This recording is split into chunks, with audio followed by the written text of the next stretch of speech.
Saudara, kecepatan informasi dan akurasi data adalah komitmen kami. Satu langkah lebih dekat, satu langkah lebih terpercaya. Saksikan Sapa Indonesia Malam di Kompas TV Channel 11 di televisi Anda.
Menemani pagi Anda dengan informasi terbaru, satu langkah lebih dekat, satu langkah lebih mencerahkan. Saksikan Sapa Indonesia Pagi di Kompas TV Channel 11 di televisi Anda.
pagi Anda dengan informasi-informasi terbaru, satu langkah lebih dekat, satu langkah lebih mencerahkan. Saksikan Kompas Pagi hanya di Kompas TV, channel 11 di televisi Anda.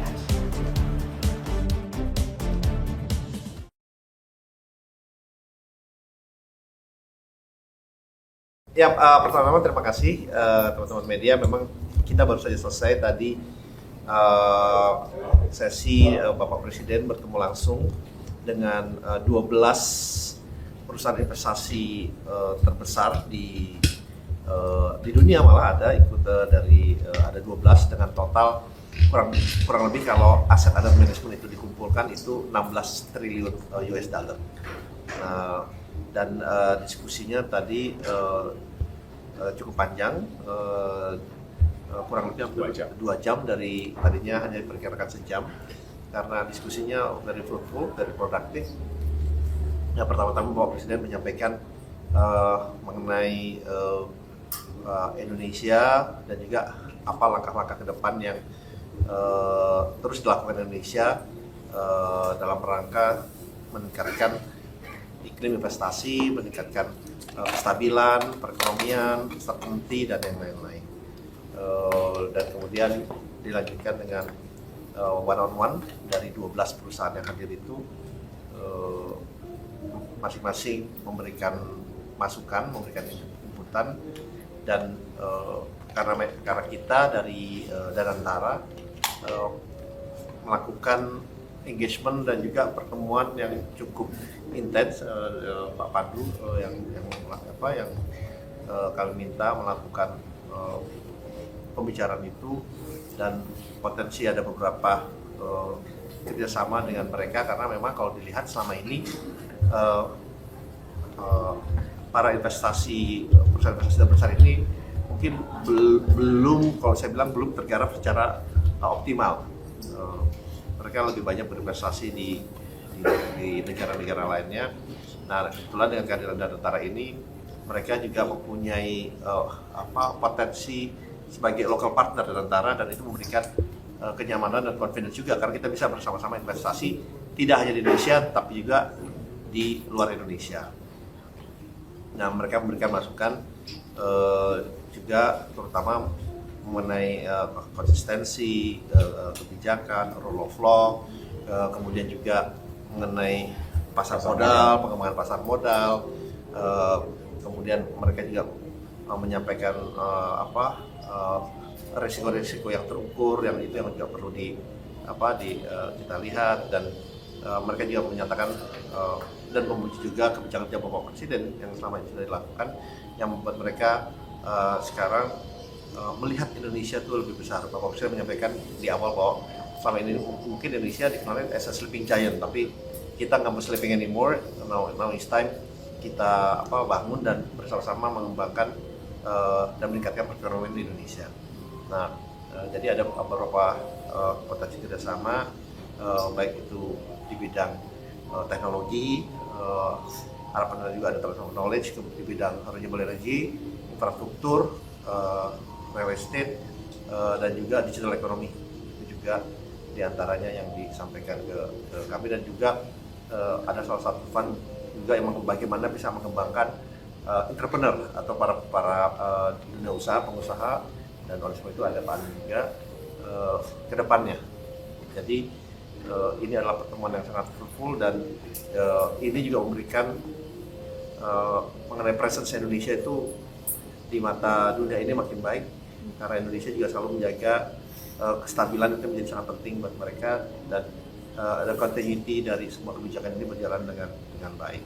Nah, itu mungkin dari saya. Mungkin Pak Pandu mau menambahkan sedikit? Ya, tadi mungkin banyak tambahan interest dari para investor-investor ini untuk berinvestasi dan berkolaborasi di dalam Indonesia dan juga di luar Indonesia.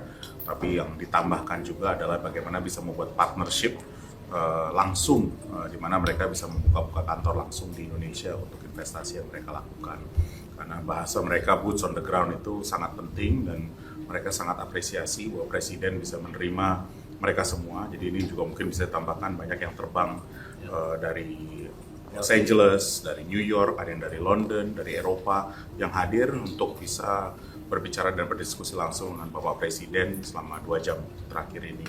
Kedua, memang banyak sekali juga tambahan, dan ini sekarang sudah kita tadi bicarakan reformasi yang dilakukan di pasar modal, bahwa pasar modal sangat penting untuk bisa meningkatkan confidence. Tadi banyak bahasa-bahasa seperti confidence building, dan mereka sangat apresiasi bahasa yang Pak Presiden tekankan mengenai penguatan legal system, certainty of legal system, dan juga mereka sangat apresiasi juga bahwa ada pembentukan Danantara yang Bapak Presiden inisiasikan, bahwa ini bisa menjadi salah satu calon mitra mereka, karena mereka juga sudah sangat terbiasa bermitra dengan sovereign wealth fund lain di dunia. Jadi ini contoh yang sudah ada. Jadi mungkin itu sebagai salah satu rangkumannya keinginan mereka untuk sekarang mulai berinvestasi dengan cara partnership dan menggunakan Danantara sebagai salah satu calon mitra mereka untuk berinvestasi. Ya Pak Rosan, berarti ini masih sebatas diskusi ya. Kalau misalnya dari perusahaan-perusahaan itu yang paling potensial, yang paling mendekati, perusahaan apa mungkin Pak? Sebetulnya bukan hanya diskusi, kita Sebenarnya udah. Jadi semuanya itu memang kita belum announce, tapi memang ini semua sudah merupakan partnership yang nantinya pada saat waktunya akan kita Jadi sektor-sektornya tadi ada renewable energy, infrastruktur, mereka banyak fokus pada infrastruktur, energi transisi, dan juga tadi dari sisi entrepreneurship teknologi, salah satunya adalah salah satu investor terbesar di OpenAI. Nah, mereka bilang bagaimana bisa penggunaan OpenAI juga kepada sektor SOE kita untuk meningkatkan efisiensi.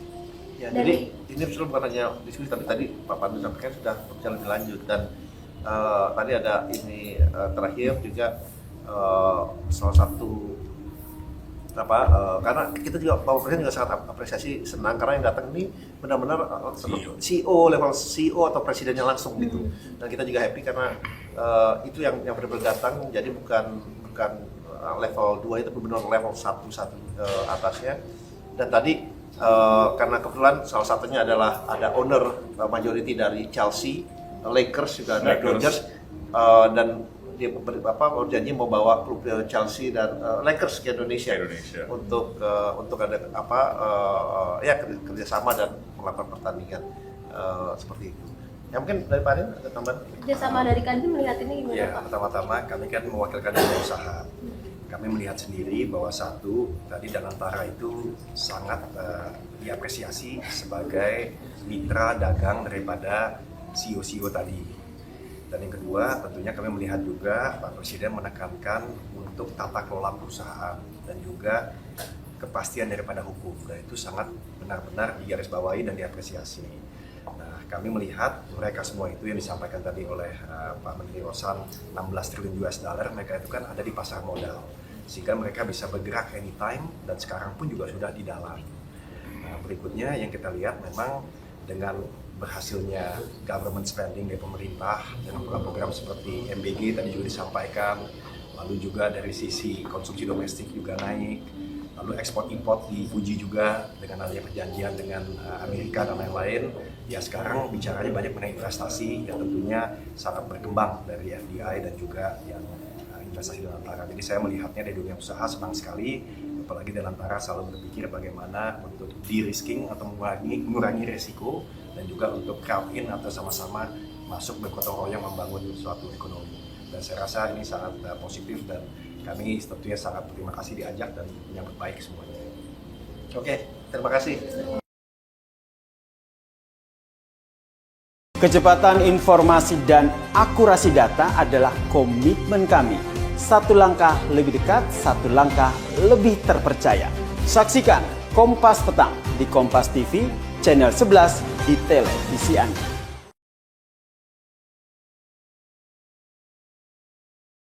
Beralih ke informasi lainnya, Menteri Luar Negeri Sugiono membantah pembayaran iuran sebagai satu-satunya syarat keanggotaan dalam Dewan Perdamaian atau Board of Peace.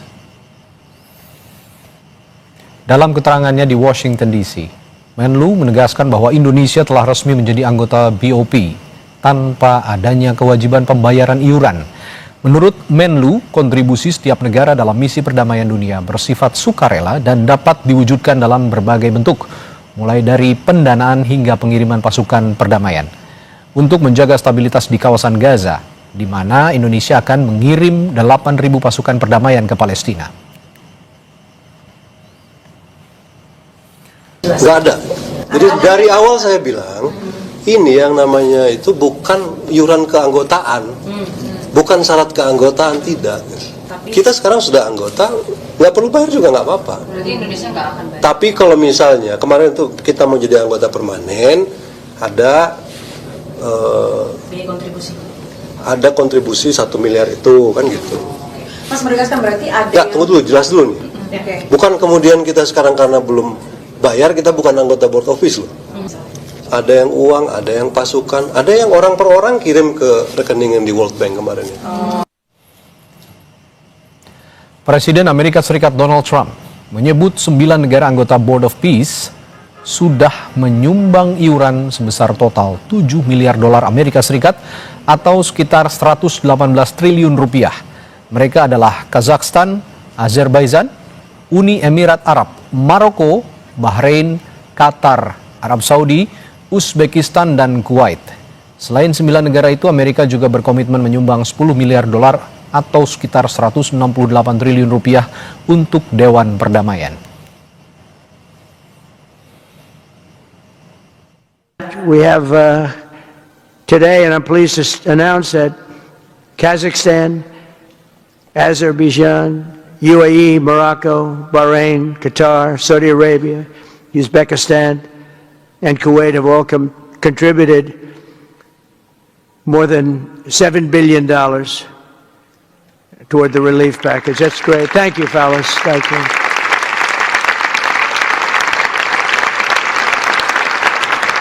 And many more are contributing too. So the numbers are, this just started. This is our first meeting. Ke informasi lain, tim SAR berhasil mengevakuasi seorang pendaki yang mengalami hipotermia atau kedinginan ekstrim di Gunung Abang, Kintamani, Bangli, Provinsi Bali. Pelajar berusia 16 tahun ini ditemukan dalam kondisi hipotermia dan lemas di ketinggian 1.450 meter. Sebelumnya, ia mendaki bersama 5 rekannya. Namun saat perjalanan turun, mereka terhenti di pos 2 Pura Andong karena korban mengalami gejala hipotermia hingga dibantu petugas SAR. Pendaki asal Ubud ini kemudian dibawa ke Puskesmas Kintamani.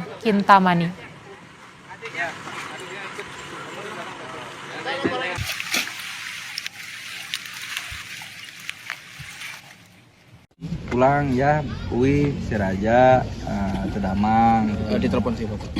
Hah? Ditelepon siapa? Istri saya.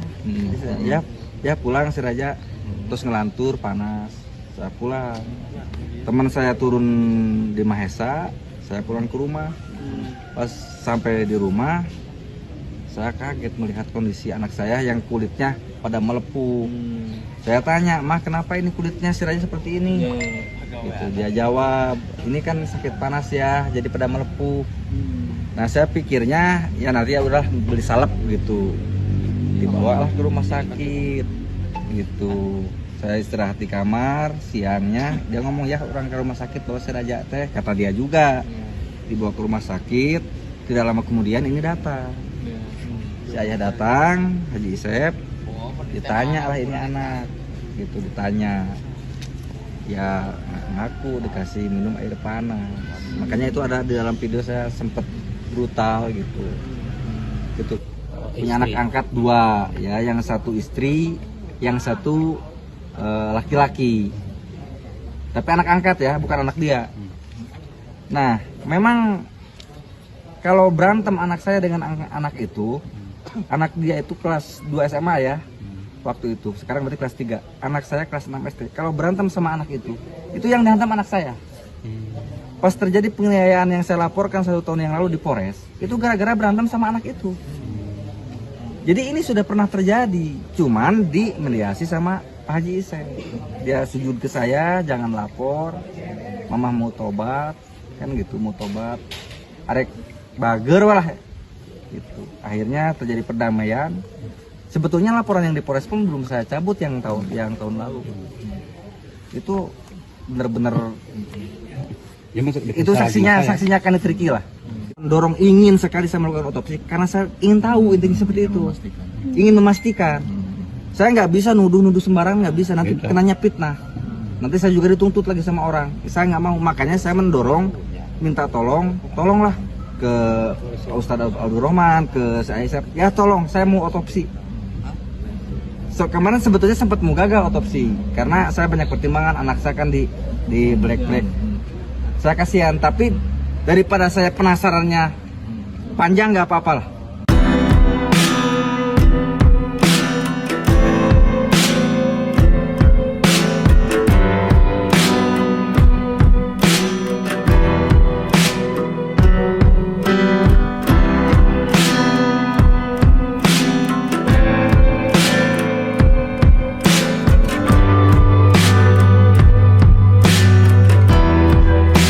Kecepatan informasi dan akurasi data adalah komitmen kami. Satu langkah lebih dekat, satu langkah lebih terpercaya. Saksikan Kompas Petang di Kompas TV, channel 11 di televisi Anda.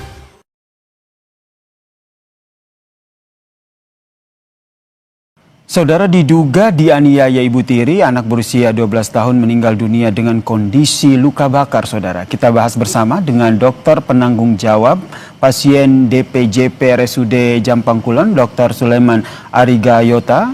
Selamat petang, Dok. Oke, suara saya jelas? Jelas, Mas.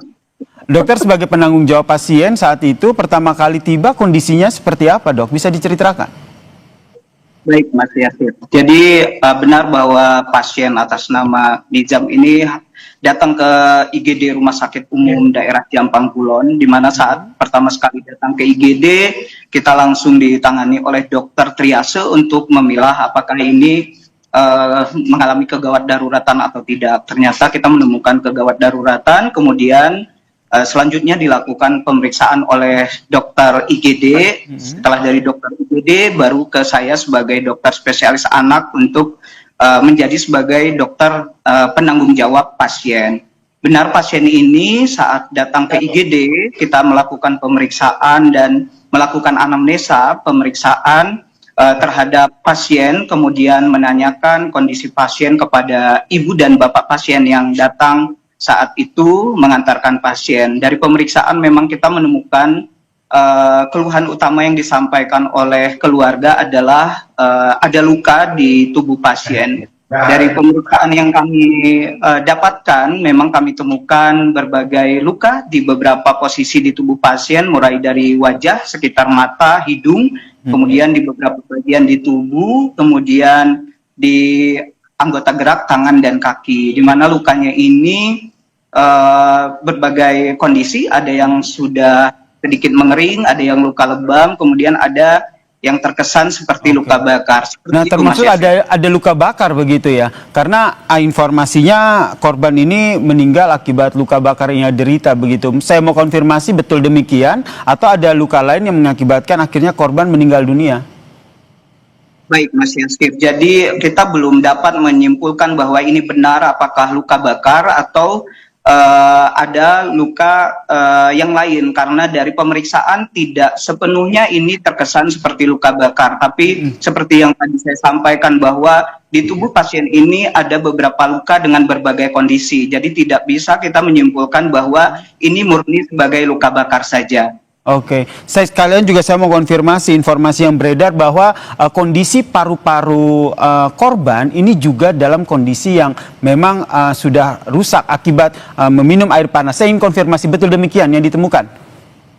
Ya, jadi saat kami melakukan triase untuk memilah kegawat daruratan pasien ini, justru kami menemukan kegawat daruratannya adalah gangguan di pola napas. Tetapi apakah gangguan pola napas ini disebabkan oleh luka-luka yang dialami pasien, tidak bisa langsung kita simpulkan. Jadi mungkin ada kondisi penyakit lain yang bisa menyebabkan kondisi napas pasien mengalami pola napas yang tidak adekuat atau tidak baik seperti itu. Jadi tindakan yang kami lakukan adalah penanganan untuk memberikan jalan napas yang terbaik. Jadi apakah ini suatu kondisi akibat meminum air panas belum bisa kita pastikan, begitu Mas Yasir. Yang jelas ada gangguan di pola nafas ya, menjadi salah satu penyebab begitu ya, akhirnya korban meninggal dunia. Ini bisa disimpulkan seperti itu atau apa hasil anamnesa ataupun kesimpulan dari dokter penyebab dari kematian korban? Mungkin untuk menyimpulkan langsung penyebab kematiannya kita tidak bisa memastikan, tetapi butuh pemeriksaan tingkat lanjut tentunya. Yang jelas memang pola napas tidak seperti napas yang seharusnya, jadi membutuhkan alat bantu napas seperti oksigen dengan tingkat alat yang butuh yang intensif, sehingga saat itu saya memang memutuskan pasien ini untuk dirawat di ruang intensif, tetapi tidak bisa kita simpulkan kerusakan paru ini apakah karena meminum atau karena sesuatu zat yang terminum seperti itu, atau memang ini adalah kondisi penyakit yang sudah ada sebelumnya yang dialami pasien. Kita belum bisa menyimpulkan karena butuh pemeriksaan dan butuh telaah untuk menilai atau mencari tahu sebelumnya pasien ini sebenarnya punya riwayat sakit apa, seperti itu Mas Yasir. Oke, jadi hasil anamnesa awal itu ada ditemukan sejumlah luka, termasuk luka bakar, dan juga ada gangguan di saluran pernafasan ya, begitu ya dokter ya? Untuk gangguan di saluran pernapasannya juga tidak bisa kita pastikan. Yang jelas pola napasnya terganggu. Pola nafasnya terganggu, ini beda hal ya.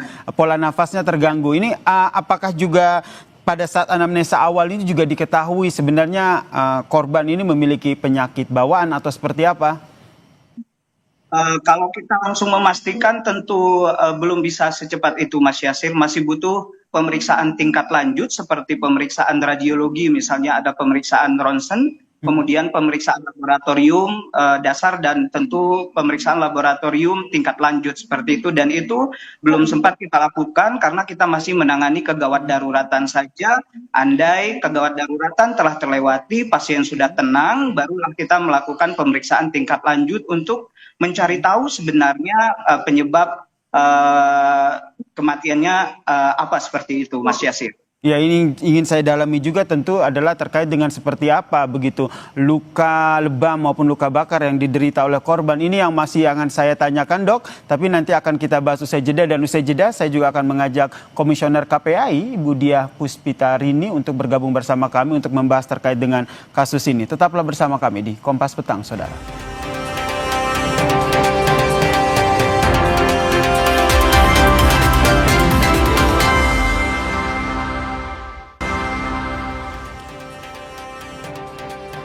Diduga dianiaya Ibu Tiri, seorang anak berusia 12 tahun meninggal dunia, saudara. Ini yang masih kita bahas bersama dengan dokter penanggung jawaban pasien DPJP RSUD Jampang Kulon, Dr. Sulaiman, dan juga bergabung bersama kami Komisioner Kompolnas, Komisioner KPAI, Ibu Diah Puspitarini. Selamat petang, Bu Diah.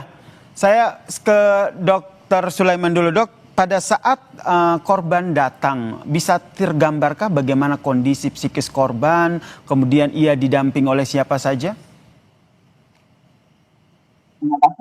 Jadi saat datang ke IGD, pasien ini atau korban didampingi oleh ibu dan ayah korban.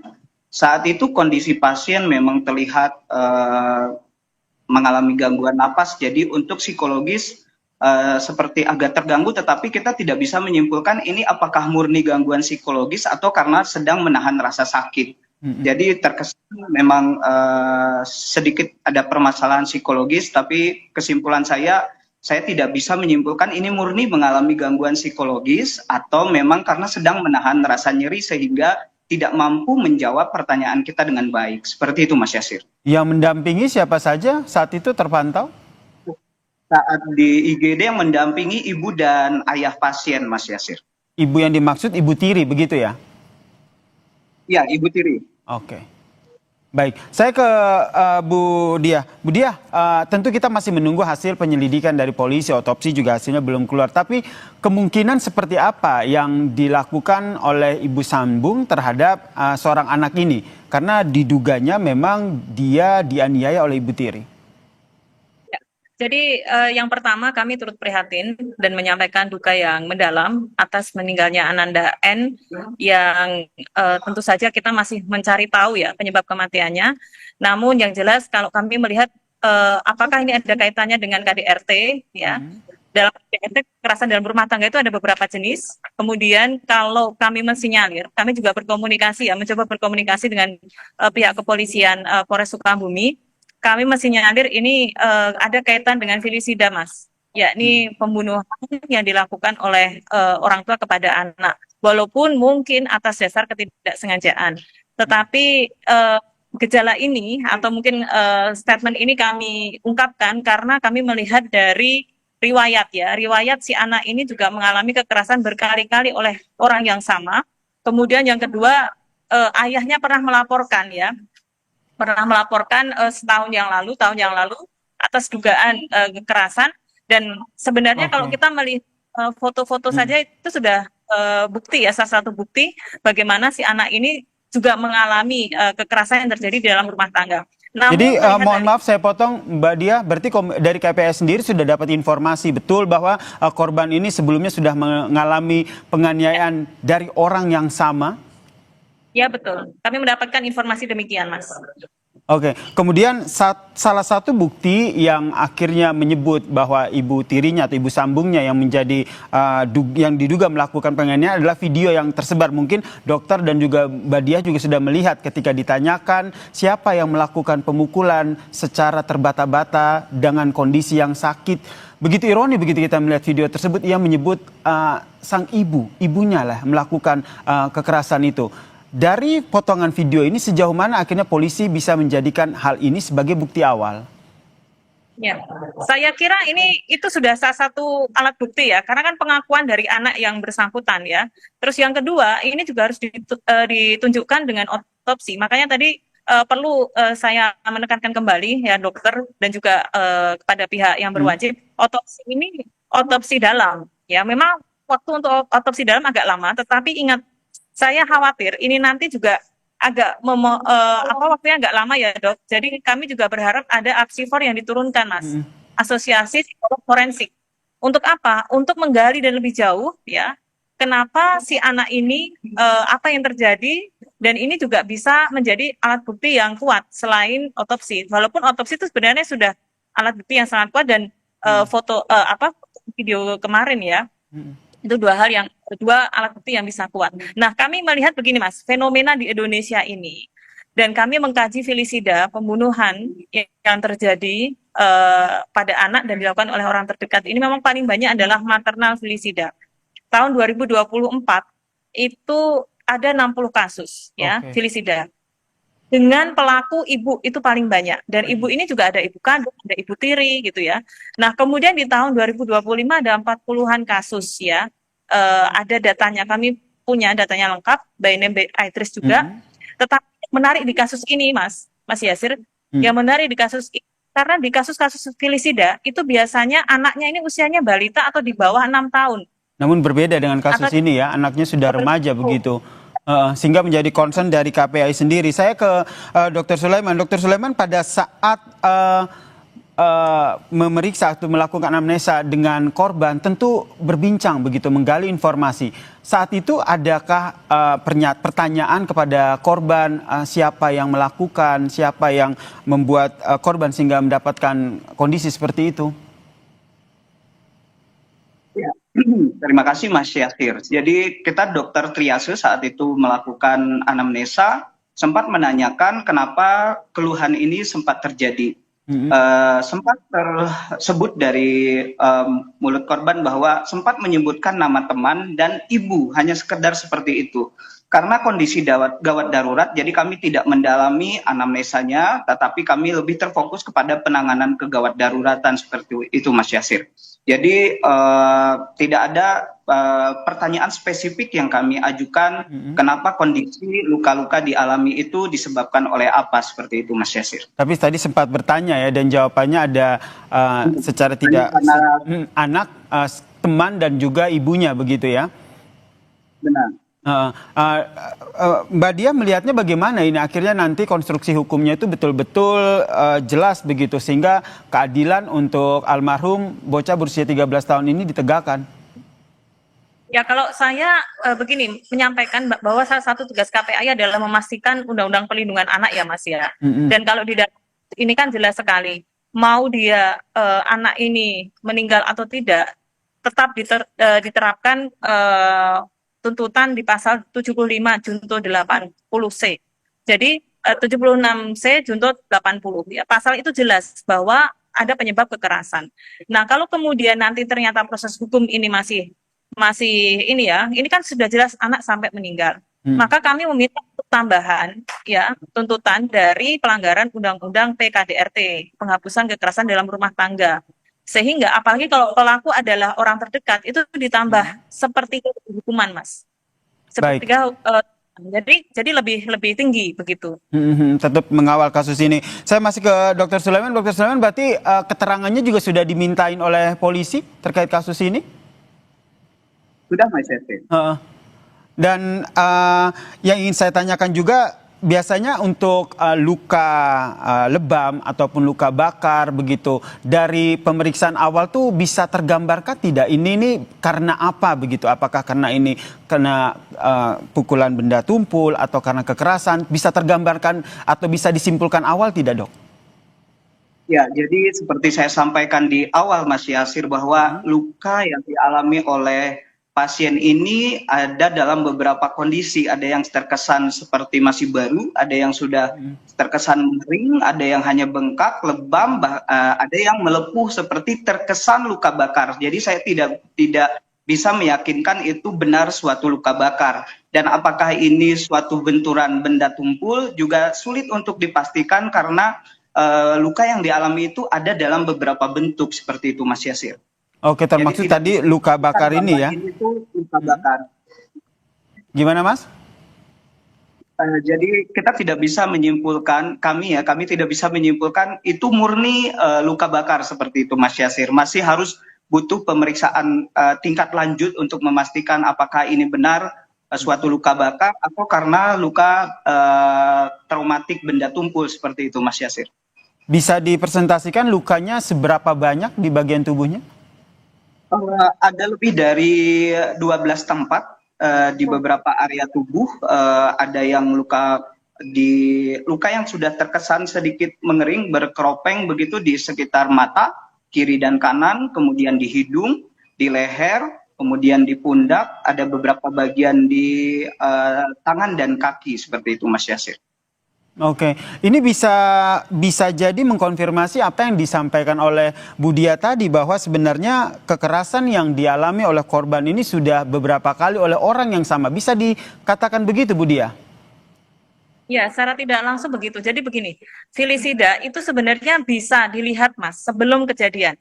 Apa tanda-tanda? Salah satunya adalah si anak ini sering sekali mengalami kekerasan, ya, berulang-ulang oleh orang yang sama. Sekarang pertanyaannya gini, Dok.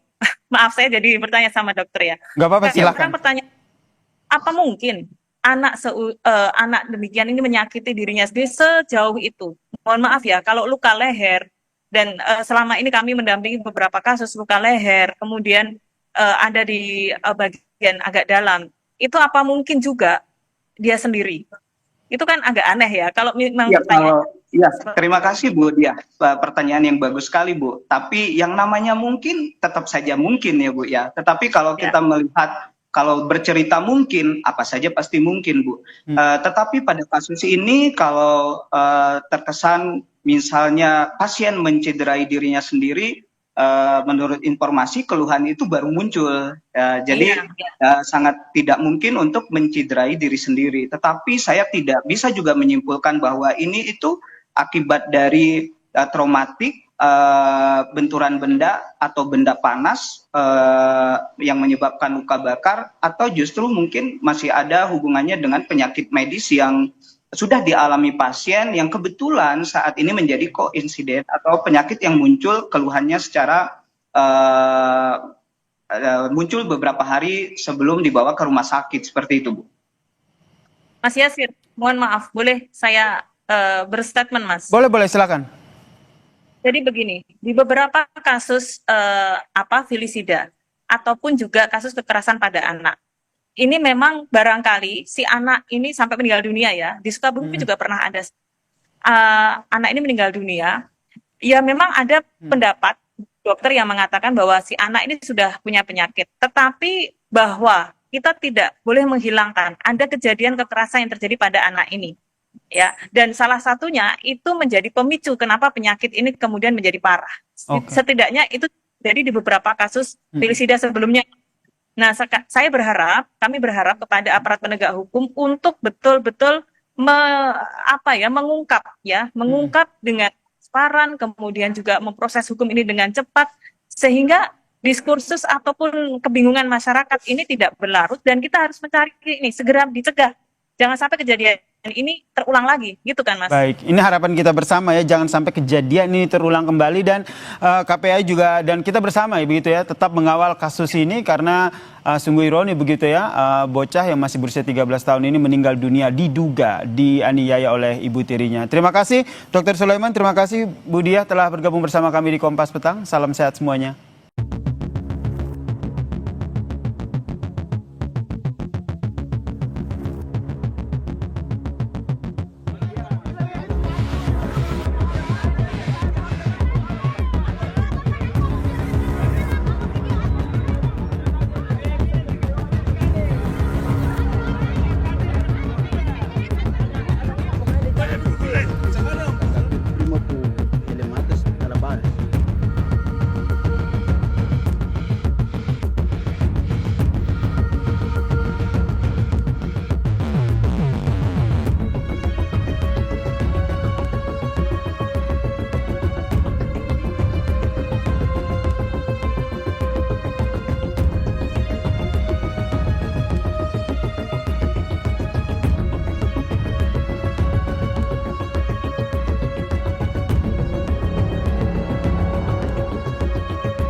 Kecepatan informasi dan akurasi data adalah komitmen kami.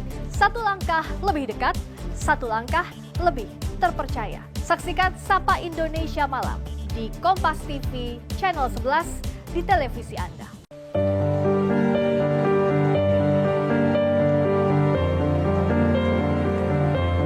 Assalamualaikum warahmatullahi wabarakatuh. Komisi 3 DPR RI mengutuk keras kasus kekerasan yang mengakibatkan meninggalnya seorang anak. Kami meminta kepada Polres Sukabumi, Jawa Barat untuk mengenakan pasal 76C junto pasal 80 Undang-Undang Nomor 35 Tahun 2014 tentang perlindungan anak kepada pelaku yang mengakibatkan ancaman hukumannya dalam pasal ini adalah 15 tahun penjara. Kami juga meminta kepada Polres ya, selaku penyidik untuk memeriksa dengan teliti apakah berkelanjutan atau tidak. Kalau berkelanjutan maka hal tersebut akan menjadi pemberat bagi si pelaku penganiayaan yang mengakibatkan meninggalnya. Kami akan terus kawal kasus ini sampai ke persidangan agar almarhum dan keluarganya bisa mendapatkan keadilan.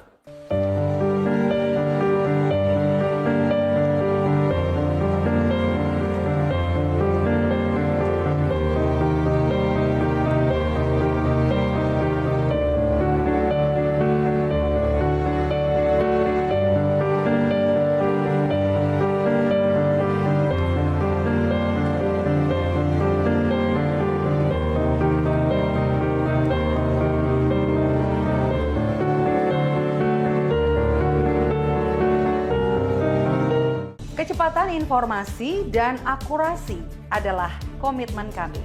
Satu langkah lebih dekat, satu langkah lebih terpercaya. Saksikan Kompas Petang di Kompas TV channel 11 di televisi Anda.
Saudara, kecepatan informasi dan akurasi data adalah komitmen kami.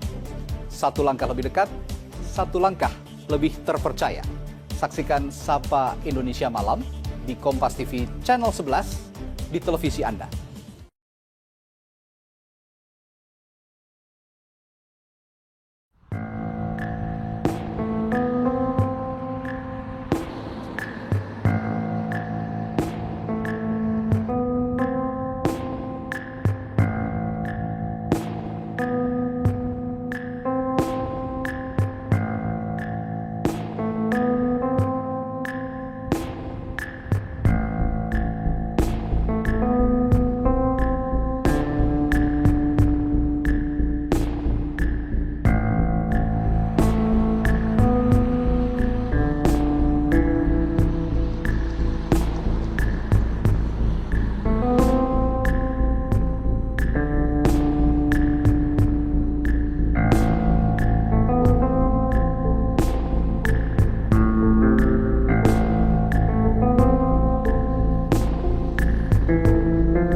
Menemani pagi Anda dengan informasi terbaru, satu langkah lebih dekat, satu langkah lebih mencerahkan. Saksikan Sapa Indonesia Pagi di Kompas TV Channel 11 di televisi Anda.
menemani pagi Anda dengan informasi-informasi terbaru, satu langkah lebih dekat, satu langkah lebih mencerahkan.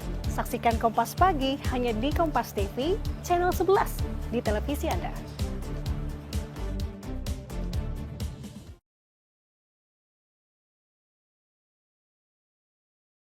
Ya, pertama-tama terima kasih teman-teman media. Memang kita baru saja selesai tadi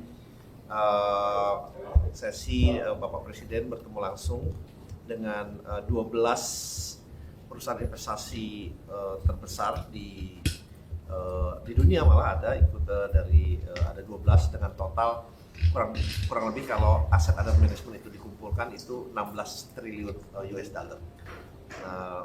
Dan diskusinya tadi cukup panjang, kurang lebih 2 jam dari tadinya hanya diperkirakan sejam, karena diskusinya very fruitful, very produktif. Ya, pertama-tama Bapak Presiden menyampaikan mengenai Indonesia dan juga apa langkah-langkah ke depan yang terus dilakukan Indonesia dalam rangka meningkatkan iklim investasi, meningkatkan kestabilan, perekonomian, stability, dan yang lain-lain. Dan kemudian dilanjutkan dengan one-on-one dari 12 perusahaan yang hadir itu, masing-masing memberikan masukan, memberikan inputan, dan karena kita dari Danantara melakukan engagement dan juga pertemuan yang cukup intens, Pak Pandu yang kami minta melakukan pembicaraan itu, dan potensi ada beberapa kerjasama dengan mereka, karena memang kalau dilihat selama ini para perusahaan investasi besar ini mungkin belum, kalau saya bilang belum tergarap secara optimal. Mereka lebih banyak berinvestasi di negara-negara lainnya. Nah, kebetulan dengan kehadiran Danantara ini, mereka juga mempunyai potensi sebagai local partner Danantara, dan itu memberikan kenyamanan dan confidence juga, karena kita bisa bersama-sama investasi tidak hanya di Indonesia tapi juga di luar Indonesia. Nah, mereka memberikan masukan juga terutama mengenai konsistensi kebijakan, rule of law, kemudian juga mengenai pasar modal, pengembangan pasar modal, kemudian mereka juga menyampaikan risiko-risiko yang terukur, yang itu yang juga perlu kita lihat, dan mereka juga menyatakan dan memuji juga kebijakan Bapak Presiden yang selama ini sudah dilakukan, yang membuat mereka sekarang melihat Indonesia itu lebih besar. Bapak Presiden menyampaikan di awal bahwa selama ini mungkin Indonesia dikenal as a sleeping giant, tapi kita nggak mau sleeping anymore. Now is time kita bangun dan bersama-sama mengembangkan dan meningkatkan perekonomian di Indonesia. Nah, jadi ada beberapa potensi kerjasama, baik itu di bidang teknologi, harapan juga ada transfer knowledge di bidang renewable energy, infrastruktur, real estate, dan juga digital economy. Itu juga diantaranya yang disampaikan ke kami, dan juga ada salah satu fund juga yang bagaimana bisa mengembangkan entrepreneur atau para dunia usaha, pengusaha, dan oleh sebab itu ada Pak Andi juga ke depannya. Jadi ini adalah pertemuan yang sangat fruitful, dan ini juga memberikan mengenai presence Indonesia itu di mata dunia ini makin baik, karena Indonesia juga selalu menjaga kestabilan itu menjadi sangat penting buat mereka, dan ada continuity dari semua kebijakan ini berjalan dengan baik. Nah, itu mungkin dari saya. Mungkin Pak Pandu mau menambahkan sedikit? Ya, tadi mungkin banyak tambahan interest dari para investor-investor ini untuk berinvestasi dan berkolaborasi di dalam Indonesia dan juga di luar Indonesia. Tapi yang ditambahkan juga adalah bagaimana bisa membuat partnership langsung, di mana mereka bisa membuka kantor langsung di Indonesia untuk investasi yang mereka lakukan. Karena bahasa mereka boots on the ground itu sangat penting, dan mereka sangat apresiasi bahwa Presiden bisa menerima mereka semua. Jadi ini juga mungkin bisa ditambahkan banyak yang terbang dari Los Angeles, dari New York, ada yang dari London, dari Eropa yang hadir untuk bisa berbicara dan berdiskusi langsung dengan Bapak Presiden selama 2 jam terakhir ini. Kedua, memang banyak sekali juga tambahan, dan ini sekarang sudah kita tadi bicarakan reformasi yang dilakukan di pasar modal, bahwa pasar modal sangat penting untuk bisa meningkatkan confidence. Tadi banyak bahasa-bahasa seperti confidence building, dan mereka sangat apresiasi bahasa yang Pak Presiden tekankan mengenai penguatan legal system, certainty of legal system, dan juga mereka sangat apresiasi juga bahwa ada pembentukan Danantara yang Bapak Presiden inisiasikan, bahwa ini bisa menjadi salah satu calon mitra mereka, karena mereka juga sudah sangat terbiasa bermitra dengan sovereign wealth fund lain di dunia. Jadi ini contoh yang sudah ada. Jadi mungkin itu sebagai salah satu rangkumannya keinginan mereka untuk sekarang mulai berinvestasi dengan cara partnership dan menggunakan Danantara sebagai salah satu calon mitra mereka untuk berinvestasi. Ya Pak Rosan, berarti ini masih sebatas diskusi ya. Kalau misalnya dari perusahaan-perusahaan itu yang paling potensial, yang paling mendekati perusahaan apa mungkin Pak? Sebetulnya bukan hanya diskusi, kita Sebenarnya udah. Jadi semuanya itu memang kita belum announce, tapi memang ini semua sudah merupakan partnership yang nantinya pada saat waktunya akan kita sebut. Jadi sektor-sektornya tadi ada renewable energy, infrastruktur, mereka banyak fokus pada infrastruktur, energi transisi, dan juga tadi dari sisi entrepreneurship teknologi, salah satunya adalah salah satu investor terbesar di OpenAI. Nah, mereka bilang bagaimana bisa penggunaan OpenAI juga kepada sektor SOE kita untuk meningkatkan efisiensi. Ya, jadi ini bukan hanya diskusi, tapi tadi Pak Pandu sampaikan sudah berjalan lebih lanjut, dan tadi ada ini terakhir juga salah satu karena kita juga Bapak Presiden juga sangat apresiasi, senang karena yang datang ini benar-benar CEO level CEO atau presidennya langsung gitu, dan kita juga happy karena itu yang benar-benar datang, jadi bukan level 2 itu benar-benar level 1 atasnya. Dan tadi karena kebetulan salah satunya adalah ada owner majority dari Chelsea, Lakers juga ada, Dodgers, dan dia berjanji mau bawa klub Chelsea dan Lakers ke Indonesia. Untuk ada kerjasama dan melakukan pertandingan seperti itu. Ya mungkin dari Pak Adin ada tambahan? Kerjasama dari Kadin melihat ini gimana Ya, Pak? pertama-tama kami kan mewakilkan dunia usaha. Kami melihat sendiri bahwa satu, tadi Danantara itu sangat diapresiasi sebagai mitra dagang daripada CEO-CEO tadi. Dan yang kedua, tentunya kami melihat juga Pak Presiden menekankan untuk tata kelola perusahaan dan juga kepastian daripada hukum. Dan itu sangat benar-benar digarisbawahi dan diapresiasi. Nah, kami melihat mereka semua itu yang disampaikan tadi oleh Pak Menteri Rosan, 16 triliun US dollar, mereka itu kan ada di pasar modal. Sehingga mereka bisa bergerak anytime dan sekarang pun juga sudah di dalam. Nah, berikutnya yang kita lihat memang dengan berhasilnya government spending dari pemerintah dengan program-program seperti MBG tadi juga disampaikan, lalu juga dari sisi konsumsi domestik juga naik, lalu ekspor import dipuji juga dengan adanya perjanjian dengan Amerika dan lain-lain. Ya sekarang bicaranya banyak mengenai investasi yang tentunya sangat berkembang dari FDI dan juga yang investasi Danantara. Jadi saya melihatnya dari dunia usaha senang sekali, apalagi Danantara selalu berpikir bagaimana untuk de-risking atau mengurangi resiko, dan juga untuk crowd in atau sama-sama masuk bergotong royong membangun suatu ekonomi. Dan saya rasa ini sangat positif, dan kami tentunya sangat berterima kasih diajak dan menyambut baik semuanya. Oke, terima kasih. Kecepatan informasi dan akurasi data adalah komitmen kami. Satu langkah lebih dekat, satu langkah lebih terpercaya. Saksikan Kompas Petang di Kompas TV, channel 11 di televisi Anda.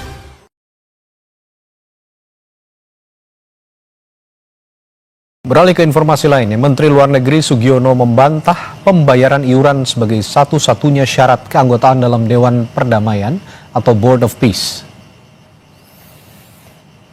Dalam keterangannya di Washington DC, Menlu menegaskan bahwa Indonesia telah resmi menjadi anggota BOP tanpa adanya kewajiban pembayaran iuran. Menurut Menlu, kontribusi setiap negara dalam misi perdamaian dunia bersifat sukarela dan dapat diwujudkan dalam berbagai bentuk, mulai dari pendanaan hingga pengiriman pasukan perdamaian. Untuk menjaga stabilitas di kawasan Gaza, di mana Indonesia akan mengirim 8.000 pasukan perdamaian ke Palestina. Nggak ada. Jadi dari awal saya bilang, ini yang namanya itu bukan iuran keanggotaan, bukan syarat keanggotaan, tidak. Kita sekarang sudah anggota, nggak perlu bayar juga nggak apa-apa. Berarti Indonesia nggak akan bayar. Tapi kalau misalnya kemarin tuh kita mau jadi anggota permanen, ada ada kontribusi 1 miliar itu kan gitu. Mas menegaskan berarti ada. Ya, tunggu dulu, jelas dulu nih. Okay. Bukan kemudian kita sekarang karena belum bayar kita bukan anggota board office loh. Ada yang uang, ada yang pasukan, ada yang orang per orang kirim ke rekening yang di World Bank kemarin. Presiden Amerika Serikat Donald Trump menyebut 9 negara anggota Board of Peace sudah menyumbang iuran sebesar total 7 miliar dolar Amerika Serikat atau sekitar 118 triliun rupiah. Mereka adalah Kazakhstan, Azerbaijan, Uni Emirat Arab, Maroko, Bahrain, Qatar, Arab Saudi, Uzbekistan, dan Kuwait. Selain 9 negara itu, Amerika juga berkomitmen menyumbang 10 miliar dolar atau sekitar 168 triliun rupiah untuk Dewan Perdamaian. We have today, and I'm pleased to announce that Kazakhstan, Azerbaijan, UAE, Morocco, Bahrain, Qatar, Saudi Arabia, Uzbekistan, and Kuwait have all contributed more than $7 billion toward the relief package. That's great. Thank you, fellas. Thank you.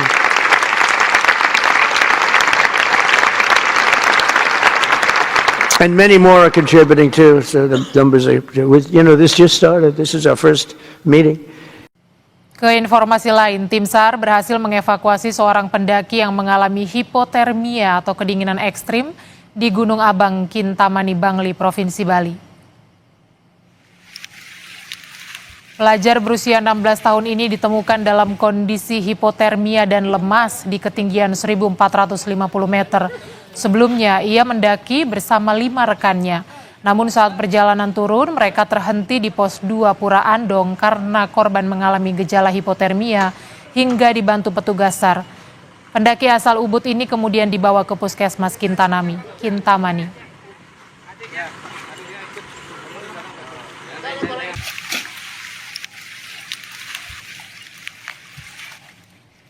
Pulang ya, Uwi, Siraja, Tedamang. Ditelepon siapa, Pak? Hah? Ditelepon siapa? Istri saya. Ya pulang Siraja, terus ngelantur panas. Saya pulang. Teman saya turun di Mahesa, saya pulang ke rumah.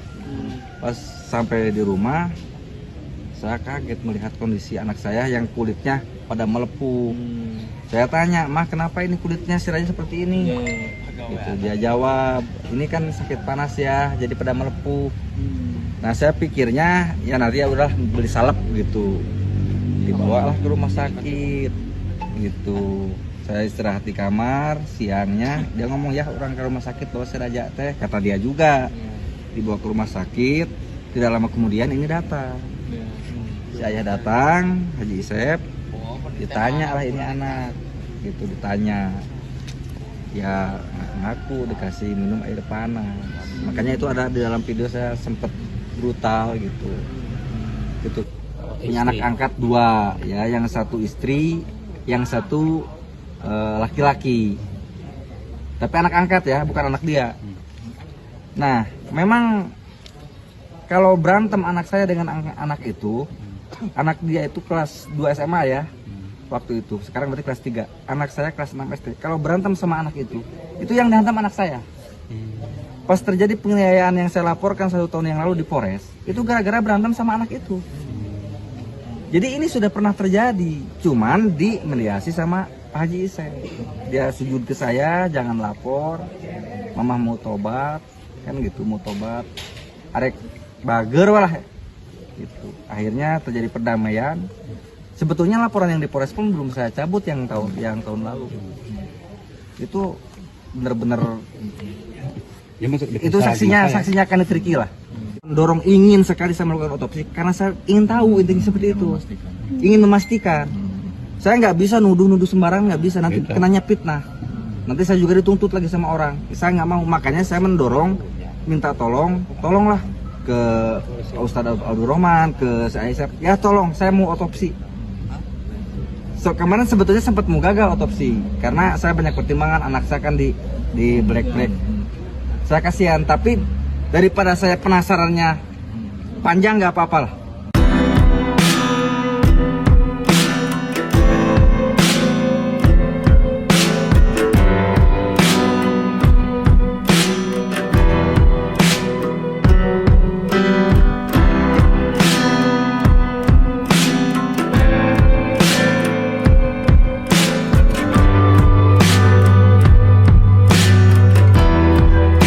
Kecepatan informasi dan akurasi data adalah komitmen kami. Satu langkah lebih dekat, satu langkah lebih terpercaya. Saksikan Kompas Petang di Kompas TV, channel 11 di televisi Anda.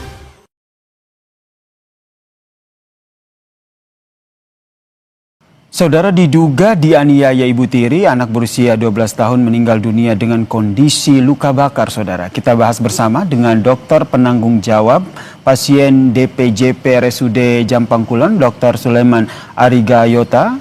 Selamat petang, Dok. Oke, suara saya jelas?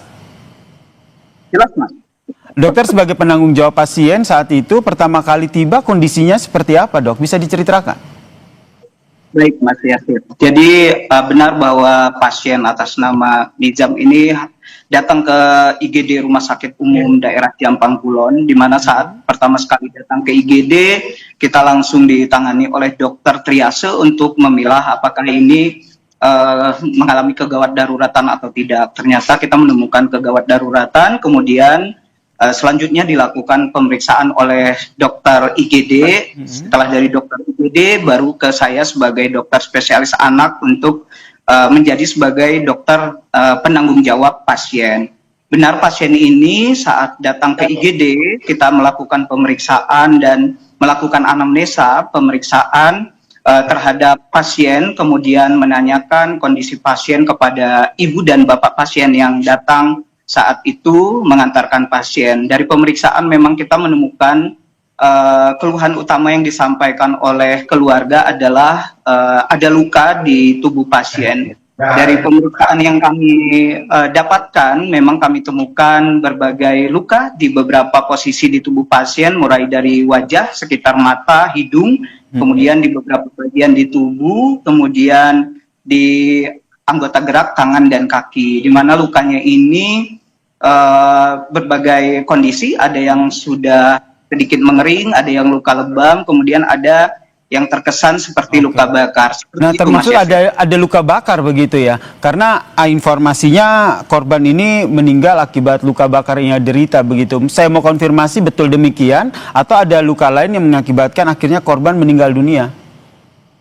Baik, Mas Yaskif. Jadi kita belum dapat menyimpulkan bahwa ini benar apakah luka bakar atau ada luka yang lain, karena dari pemeriksaan tidak sepenuhnya ini terkesan seperti luka bakar, tapi seperti yang tadi saya sampaikan bahwa di tubuh pasien ini ada beberapa luka dengan berbagai kondisi, jadi tidak bisa kita menyimpulkan bahwa ini murni sebagai luka bakar saja. Oke, saya mau konfirmasi informasi yang beredar bahwa kondisi paru-paru korban ini juga dalam kondisi yang memang sudah rusak akibat meminum air panas. Saya ingin konfirmasi betul demikian yang ditemukan. Ya, jadi saat kami melakukan triase untuk memilah kegawat daruratan pasien ini, justru kami menemukan kegawat daruratannya adalah gangguan di pola napas. Tetapi apakah gangguan pola napas ini disebabkan oleh luka-luka yang dialami pasien, tidak bisa langsung kita simpulkan. Jadi mungkin ada kondisi penyakit lain yang bisa menyebabkan kondisi napas pasien mengalami pola napas yang tidak adekuat atau tidak baik seperti itu. Jadi tindakan yang kami lakukan adalah penanganan untuk memberikan jalan napas yang terbaik. Jadi apakah ini suatu kondisi akibat meminum air panas belum bisa kita pastikan, begitu Mas Yasir. Yang jelas ada gangguan di pola nafas ya, menjadi salah satu penyebab begitu ya, akhirnya korban meninggal dunia. Ini bisa disimpulkan seperti itu atau apa hasil anamnesa ataupun kesimpulan dari dokter penyebab dari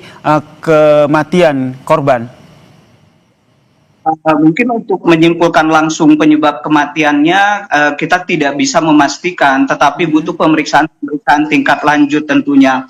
Yang jelas memang pola napas tidak seperti napas yang seharusnya, jadi membutuhkan alat bantu napas seperti oksigen dengan tingkat alat yang butuh yang intensif, sehingga saat itu saya memang memutuskan pasien ini untuk dirawat di ruang intensif, tetapi tidak bisa kita simpulkan kerusakan paru ini apakah karena meminum atau karena sesuatu zat yang terminum seperti itu, atau memang ini adalah kondisi penyakit yang sudah ada sebelumnya yang dialami pasien. Kita belum bisa menyimpulkan karena butuh pemeriksaan dan butuh telaah untuk menilai atau mencari tahu sebelumnya pasien ini sebenarnya punya riwayat sakit apa, seperti itu Mas Yasir. Oke, jadi hasil anamnesa awal itu ada ditemukan sejumlah luka, termasuk luka bakar, dan juga ada gangguan di saluran pernafasan, ya begitu ya dokter ya? Untuk gangguan di saluran pernapasannya juga tidak bisa kita pastikan. Yang jelas pola napasnya terganggu. Pola nafasnya terganggu, ini beda hal ya. Pola nafasnya terganggu ini apakah juga pada saat anamnesa awal ini juga diketahui sebenarnya korban ini memiliki penyakit bawaan atau seperti apa? Kalau kita langsung memastikan tentu belum bisa secepat itu Mas Yasir, masih butuh pemeriksaan tingkat lanjut seperti pemeriksaan radiologi, misalnya ada pemeriksaan ronsen, kemudian pemeriksaan laboratorium dasar, dan tentu pemeriksaan laboratorium tingkat lanjut seperti itu, dan itu belum sempat kita lakukan karena kita masih menangani kegawat daruratan saja. Andai kegawat daruratan telah terlewati, pasien sudah tenang, barulah kita melakukan pemeriksaan tingkat lanjut untuk mencari tahu sebenarnya penyebab kematiannya apa, seperti itu Mas Yasir. Ya, ini ingin saya dalami juga tentu adalah terkait dengan seperti apa begitu luka lebam maupun luka bakar yang diderita oleh korban. Ini yang masih akan saya tanyakan dok, tapi nanti akan kita bahas usai jeda, dan usai jeda saya juga akan mengajak Komisioner KPAI Ibu Diah Puspitarini untuk bergabung bersama kami untuk membahas terkait dengan kasus ini. Tetaplah bersama kami di Kompas Petang, saudara.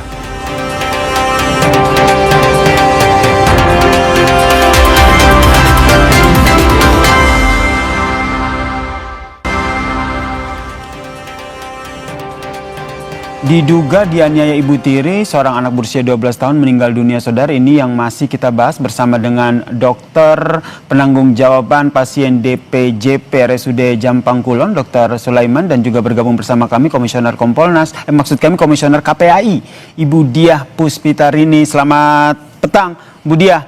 Saya ke Dr. Sulaiman dulu, dok. Pada saat korban datang, bisa tergambarkah bagaimana kondisi psikis korban, kemudian ia didamping oleh siapa saja? Jadi saat datang ke IGD, pasien ini atau korban didampingi oleh ibu dan ayah korban. Saat itu kondisi pasien memang terlihat mengalami gangguan napas, jadi untuk psikologis seperti agak terganggu, tetapi kita tidak bisa menyimpulkan ini apakah murni gangguan psikologis atau karena sedang menahan rasa sakit. Jadi terkesan memang sedikit ada permasalahan psikologis, tapi kesimpulan saya tidak bisa menyimpulkan ini murni mengalami gangguan psikologis atau memang karena sedang menahan rasa nyeri sehingga tidak mampu menjawab pertanyaan kita dengan baik. Seperti itu Mas Yasir. Yang mendampingi siapa saja saat itu terpantau? Saat di IGD yang mendampingi ibu dan ayah pasien, Mas Yasir. Ibu yang dimaksud Ibu Tiri, begitu ya? Ya, Ibu Tiri. Oke. Baik, saya ke Bu Diah. Bu Diah, tentu kita masih menunggu hasil penyelidikan dari polisi, otopsi juga hasilnya belum keluar. Tapi kemungkinan seperti apa yang dilakukan oleh Ibu Sambung terhadap seorang anak ini? Karena diduganya memang dia dianiaya oleh Ibu Tiri. Jadi yang pertama kami turut prihatin dan menyampaikan duka yang mendalam atas meninggalnya Ananda N yang tentu saja kita masih mencari tahu ya penyebab kematiannya. Namun yang jelas kalau kami melihat apakah ini ada kaitannya dengan KDRT ya. Dalam KDRT kekerasan dalam rumah tangga itu ada beberapa jenis. Kemudian kalau kami mensinyalir, kami juga berkomunikasi ya, mencoba berkomunikasi dengan pihak kepolisian Polres Sukabumi. Kami mensinyalir ini ada kaitan dengan felisida, Mas. yakni pembunuhan yang dilakukan oleh orang tua kepada anak, walaupun mungkin atas dasar ketidaksengajaan. Tetapi gejala ini atau mungkin statement ini kami ungkapkan karena kami melihat dari riwayat riwayat si anak ini juga mengalami kekerasan berkali-kali oleh orang yang sama.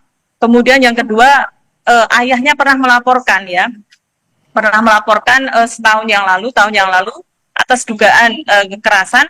Dan sebenarnya kalau kita melihat foto-foto saja itu sudah bukti salah satu bukti bagaimana si anak ini juga mengalami kekerasan yang terjadi di dalam rumah tangga. Namun, jadi mohon maaf saya potong Mbak Dia, berarti dari KPAI sendiri sudah dapat informasi betul bahwa korban ini sebelumnya sudah mengalami penganiayaan dari orang yang sama? Ya betul, kami mendapatkan informasi demikian, Mas. Oke, kemudian salah satu bukti yang akhirnya menyebut bahwa ibu tirinya atau ibu sambungnya yang menjadi yang diduga melakukan penganiayaan adalah video yang tersebar. Mungkin dokter dan juga Mbak Dia juga sudah melihat ketika ditanyakan siapa yang melakukan pemukulan secara terbata-bata dengan kondisi yang sakit. Begitu ironi begitu kita melihat video tersebut, ia menyebut sang ibunya lah melakukan kekerasan itu. Dari potongan video ini sejauh mana akhirnya polisi bisa menjadikan hal ini sebagai bukti awal? Ya, saya kira itu sudah salah satu alat bukti ya, karena kan pengakuan dari anak yang bersangkutan ya. Terus yang kedua, ini juga harus ditunjukkan dengan otopsi. Makanya tadi perlu saya menekankan kembali ya dokter dan juga kepada pihak yang berwajib, otopsi ini otopsi dalam. Ya, memang waktu untuk otopsi dalam agak lama, tetapi ingat, saya khawatir ini nanti juga agak waktunya agak lama ya dok. Jadi kami juga berharap ada apsifor yang diturunkan Mas, Asosiasi Psikolog Forensik. Untuk apa? Untuk menggali dan lebih jauh ya, kenapa si anak ini apa yang terjadi, dan ini juga bisa menjadi alat bukti yang kuat selain otopsi. Walaupun otopsi itu sebenarnya sudah alat bukti yang sangat kuat dan video kemarin ya. Itu dua alat bukti yang bisa kuat. Nah, kami melihat begini Mas, fenomena di Indonesia ini, dan kami mengkaji filisida, pembunuhan yang terjadi pada anak dan dilakukan oleh orang terdekat ini memang paling banyak adalah maternal filisida. Tahun 2024 itu ada 60 kasus ya filisida. Dengan pelaku ibu itu paling banyak, dan ibu ini juga ada ibu kandung, ada ibu tiri gitu ya. Nah, kemudian di tahun 2025 ada 40-an kasus ya. Ada datanya, kami punya datanya lengkap, by name by address juga. Tetapi menarik di kasus ini Mas Yasir, yang menarik di kasus ini, karena di kasus-kasus filisida itu biasanya anaknya ini usianya balita atau di bawah 6 tahun. Namun berbeda dengan kasus ini ya, anaknya sudah remaja begitu. Sehingga menjadi concern dari KPAI sendiri. Saya ke Dr. Sulaiman. Dr. Sulaiman, pada saat memeriksa atau melakukan anamnesa dengan korban, tentu berbincang begitu, menggali informasi. Saat itu adakah pertanyaan kepada korban, siapa yang melakukan, siapa yang membuat korban sehingga mendapatkan kondisi seperti itu? Ya, terima kasih Mas Yasir. Jadi kita dokter triase saat itu melakukan anamnesa, sempat menanyakan kenapa keluhan ini sempat terjadi. Sempat tersebut dari mulut korban bahwa sempat menyebutkan nama teman dan ibu, hanya sekedar seperti itu. Karena kondisi gawat darurat, jadi kami tidak mendalami anamnesanya, tetapi kami lebih terfokus kepada penanganan kegawat daruratan seperti itu Mas Yasir. Jadi tidak ada pertanyaan spesifik yang kami ajukan, kenapa kondisi luka-luka dialami itu disebabkan oleh apa, seperti itu Mas Yasir. Tapi tadi sempat bertanya ya, dan jawabannya ada secara tidak anak, teman dan juga ibunya begitu ya? Benar. Mbak Dia melihatnya bagaimana ini akhirnya nanti konstruksi hukumnya itu betul-betul jelas begitu, sehingga keadilan untuk almarhum bocah berusia 13 tahun ini ditegakkan? Ya, kalau saya begini menyampaikan bahwa salah satu tugas KPAI adalah memastikan Undang-Undang Perlindungan Anak ya Mas ya. Dan kalau di ini kan jelas sekali, mau dia anak ini meninggal atau tidak, tetap diterapkan tuntutan di pasal 75 junto 80C. Jadi 76C junto 80 ya. Pasal itu jelas bahwa ada penyebab kekerasan. Nah, kalau kemudian nanti ternyata proses hukum ini masih ini ya, ini kan sudah jelas anak sampai meninggal. Maka kami meminta tambahan ya tuntutan dari pelanggaran Undang-Undang PKDRT, penghapusan kekerasan dalam rumah tangga. Sehingga apalagi kalau pelaku adalah orang terdekat itu ditambah sepertiga hukuman, Mas. Sepertiga jadi lebih tinggi begitu. Tetap mengawal kasus ini. Saya masih ke Dr. Sulaiman. Dr. Sulaiman, berarti keterangannya juga sudah dimintain oleh polisi terkait kasus ini? Sudah, Mas Yasir. Dan yang ingin saya tanyakan juga, biasanya untuk luka lebam ataupun luka bakar begitu, dari pemeriksaan awal tuh bisa tergambarkan tidak ini karena apa begitu? Apakah karena ini kena pukulan benda tumpul atau karena kekerasan? Bisa tergambarkan atau bisa disimpulkan awal tidak, Dok?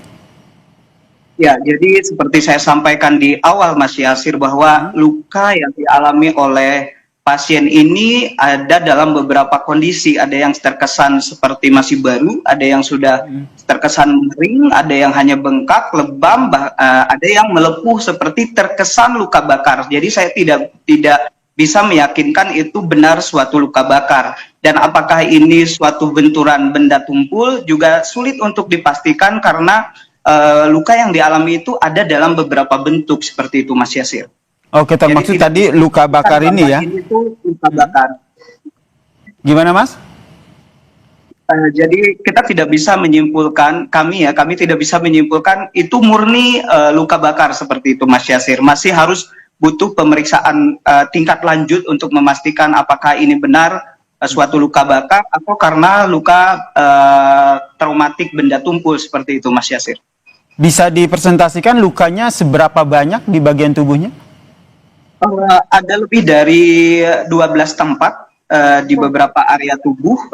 Ada yang luka yang sudah terkesan sedikit mengering, berkeropeng begitu di sekitar mata kiri dan kanan, kemudian di hidung, di leher, kemudian di pundak, ada beberapa bagian di tangan dan kaki seperti itu, Mas Yasir. Oke, ini bisa jadi mengkonfirmasi apa yang disampaikan oleh Bu Dia tadi, bahwa sebenarnya kekerasan yang dialami oleh korban ini sudah beberapa kali oleh orang yang sama. Bisa dikatakan begitu, Bu Dia?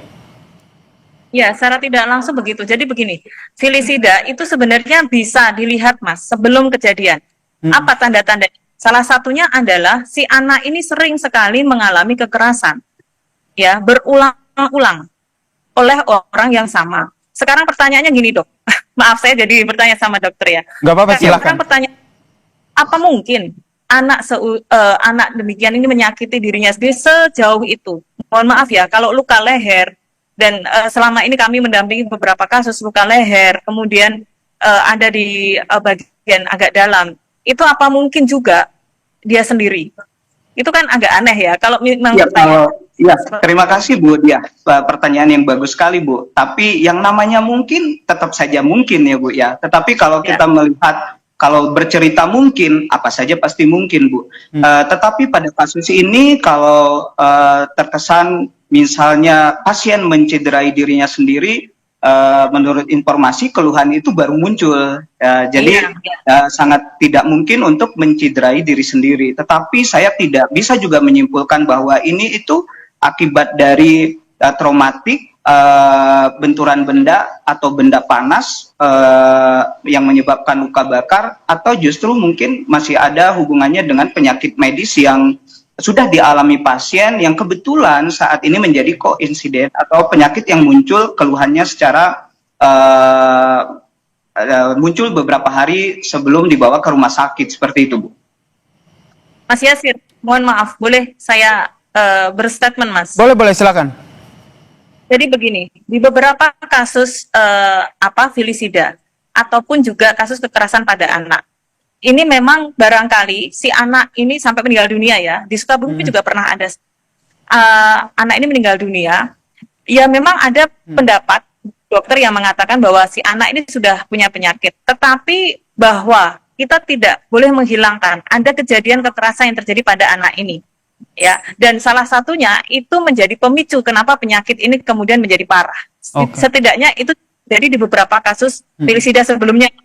Nah, saya berharap, kami berharap kepada aparat penegak hukum untuk betul-betul mengungkap dengan transparan, kemudian juga memproses hukum ini dengan cepat, sehingga diskursus ataupun kebingungan masyarakat ini tidak berlarut, dan kita harus mencari ini segera dicegah.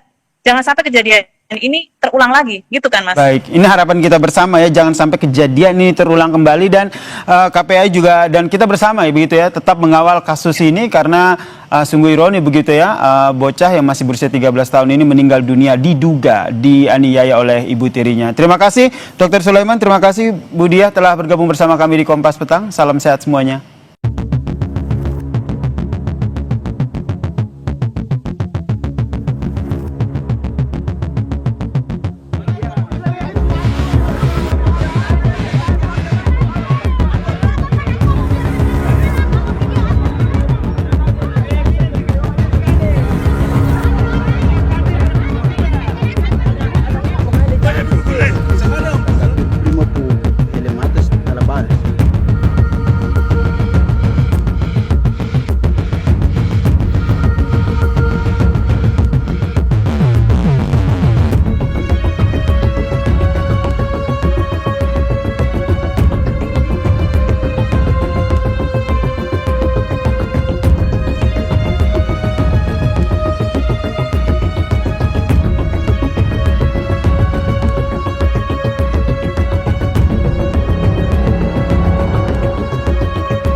Kecepatan informasi dan akurasi data adalah komitmen kami.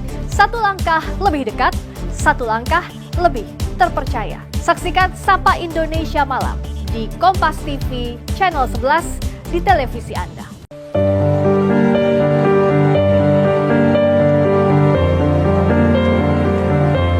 Assalamualaikum warahmatullahi wabarakatuh. Komisi 3 DPR RI mengutuk keras kasus kekerasan yang mengakibatkan meninggalnya seorang anak.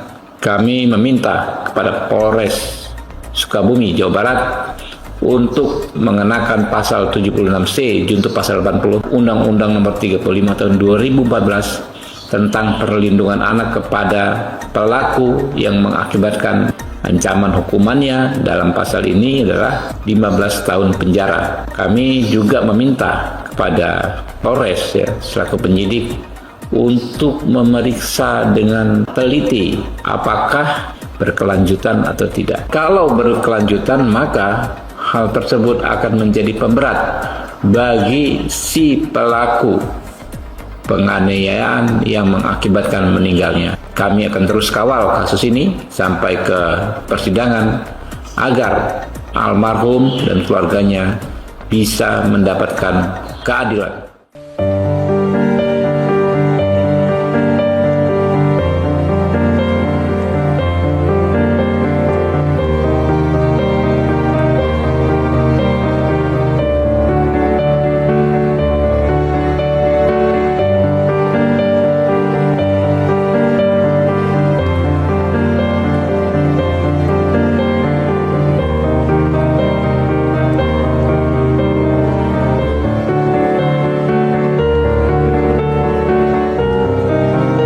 Kecepatan informasi dan akurasi adalah komitmen kami.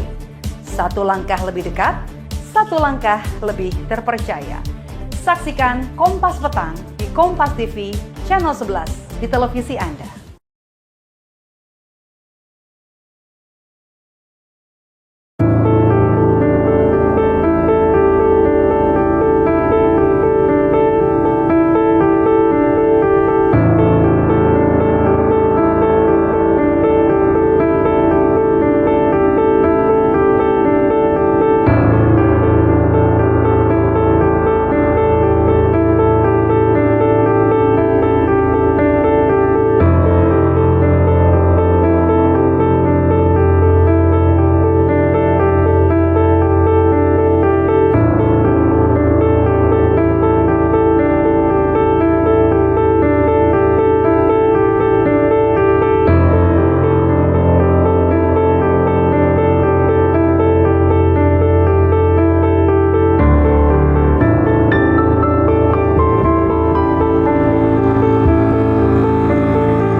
Saudara, kecepatan informasi dan akurasi data adalah komitmen kami. Satu langkah lebih dekat, satu langkah lebih terpercaya. Saksikan Sapa Indonesia Malam di Kompas TV Channel 11 di televisi Anda.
Menemani pagi Anda dengan informasi terbaru, satu langkah lebih dekat, satu langkah lebih mencerahkan. Saksikan Sapa Indonesia Pagi di Kompas TV Channel 11 di televisi Anda.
pagi Anda dengan informasi-informasi terbaru, satu langkah lebih dekat, satu langkah lebih mencerahkan.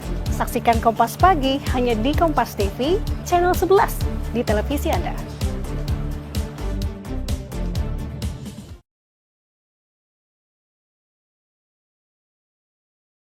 Ya, pertama-tama terima kasih teman-teman media. Memang kita baru saja selesai tadi sesi Bapak Presiden bertemu langsung dengan 12 perusahaan investasi terbesar di dunia, malah ada ikut ada 12 dengan total kurang lebih kalau aset under management itu dikumpulkan itu 16 triliun US dollar. Dan diskusinya tadi cukup panjang, kurang lebih 2 jam dari tadinya hanya diperkirakan sejam, karena diskusinya very fruitful. Itu dikumpulkan itu 16 triliun